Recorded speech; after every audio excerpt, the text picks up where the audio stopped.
ஓம் ஸ்ரீ வாராகி சரணம். செல்வம் பெருக ஆடிப்பெருக்கில் ஏற்ற வேண்டிய தீபம். ஆடி மாதத்தில் ஒவ்வொரு நாளும் சிறப்புக்குரிய நாளாகவே கருதப்படுகிறது. அதில் மிகவும் சிறப்பு மிகுந்த நாளாக திகழ்வது ஆடிப்பெருக்கு. அன்றைய தினம் நாம் செய்யக்கூடிய அனைத்து காரியங்களும் பெருகிக் கொண்டே செல்லும் என்று கூறப்படுகிறது.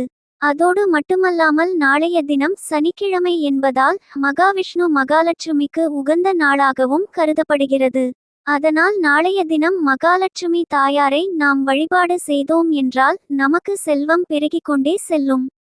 ஆடி மாதம் பெண் தெய்வத்திற்கு என்று சிறப்பு மிகுந்த மாதமாக கருதப்படுகிறது.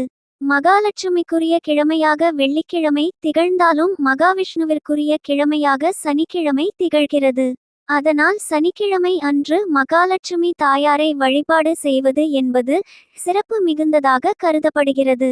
அதோடு மட்டுமல்லாமல் ஆடிப்பெருக்கும் சனிக்கிழமையும் சேர்ந்து வருவதால் அன்றைய தினம் நாம் செய்யக்கூடிய வழிபாட்டின் பலன் என்பது மிகவும் அதிகமாகவே நமக்கு கிடைக்கும். அப்படி மகாலட்சுமி தாயாரின் அருளால் செல்வவளத்தை பெருக்கக்கூடிய ஒரு வழிபாட்டை பற்றி பார்ப்போம். இந்த வழிபாட்டை மாலை நேரத்தில் தான் செய்ய வேண்டும். வீட்டு பூஜை அறையை சுத்தம் செய்து கொள்ளுங்கள். மகாலட்சுமி தாயாரின் படத்தையும் சுத்தம் செய்து அவளுக்கு சந்தனம் குங்குமம் வைத்து கொள்ளுங்கள். அடுத்ததாக மகாலட்சுமி தாயாருக்கு முன்பாக ஒரு தட்டை எடுத்து அந்த தட்டிற்கு சந்தனம் குங்குமம் வைத்து அந்த தட்டில் சிறிது பச்சரிசியை போட்டு ஒரு சொட்டு நெய் மற்றும் மஞ்சள் போட்டு நன்றாக கலந்து அட்சதையாக தயார் செய்து கொள்ளுங்கள். இதற்கு மேலே ஒரு கைப்பிடி அளவு துளசி இலையையும் பரப்பி வைத்து கொள்ளுங்கள். நடுவில் மட்டும் வைக்க வேண்டாம். இதற்கு அடுத்தாற் போல் இதில் ரூபாய் 5 போன்ற நாணயங்களை வைக்க வேண்டும்.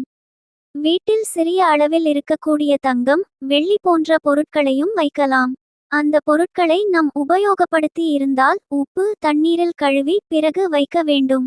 இப்படி வைத்த பிறகு நடுவில் ஒரு அகல் விளக்கை வைத்து அதில் நெய் ஊற்றி பஞ்ச திரி போட்டு தீபம் ஏற்ற வேண்டும். இந்த தீபம் வடக்கு அல்லது கிழக்கு பார்த்தவாறு இருக்க வேண்டும். இப்படி தீபம் ஏற்றி வைத்த பிறகு மகாலட்சுமி தாயாருக்குரிய மந்திரங்களையோ அல்லது பாடல்களையோ மனதார படித்து, இன்றைய தினம் நான் செய்யக்கூடிய இந்த வழிபாட்டால் எங்கள் வீட்டில் செல்வ வளம் பெருக வேண்டும் என்ற வேண்டுதலையும் மகாலட்சுமி தாயாரிடம் வைக்க வேண்டும். இந்த முறையில் தீபம் ஏற்றி மகாலட்சுமி தாயாரை நாளைய தினம் பிரம்ம முகூர்த்த நேரத்தில் வழிபாடு செய்பவர்களுக்கு மகாலட்சுமி தாயாரின் அருளால் செல்வ வளம் பெருகும். எந்தவித குறையும் இல்லாத நிறைவான வாழ்க்கையை வாழ முடியும். இது போன்ற பயனுள்ள ஆன்மீக தகவல்களை கேட்க நமது சேனலை சப்ஸ்கிரைப் செய்து கொள்ளுங்கள்.